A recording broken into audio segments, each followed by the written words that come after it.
বাংলাদেশে ডক্টর জাকির নায়েক আসলে ফেরত চায় ভারত, অথচ শেখ হাসিনার বেলায় চুপ কেন? জাকির নায়েকের আগমন ঘিরে উত্তেজনা, ভারতের চাপ, বাংলাদেশের প্রতিক্রিয়া, আর কেন অন্য কেউ চোখে পড়ে না? জাকির নায়েক আগামী 28 ও 29 নভেম্বর ঢাকায় একটি দাতব্য অনুষ্ঠানে অংশগ্রহণ করতে আসছেন, কিন্তু তার আগমন নিয়ে ইতিমধ্যেই ভারত তৎপর।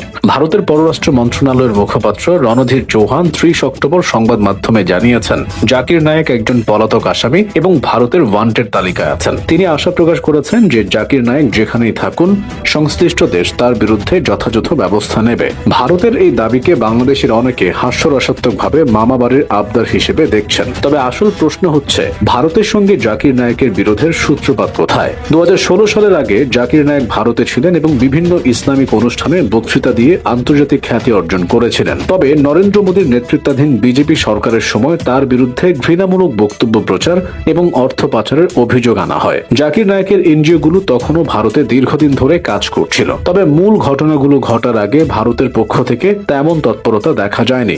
জাকির নায়েকের বিরুদ্ধে কার্যক্রমের ক্ষেত্রে বাংলাদেশের তৎকালীন আওয়ামী লীগ সরকারের ভূমিকা গুরুত্বপূর্ণ বলে মনে করা হয়। সংবাদ মাধ্যমে শোনা যায়, 2016 সালের গুলশানের হোলি আর্টিজান কাণ্ডে জাকির নায়েকের পরোক্ষ প্রভাব থাকতে পারে এমন সন্দেহে বাংলাদেশের মন্ত্রী ও কর্মকর্তারা দিল্লি গিয়ে মোদী সরকারকে বিষয়টি জানিয়ে কড়া ব্যবস্থা নেওয়ার অনুরোধ জানান।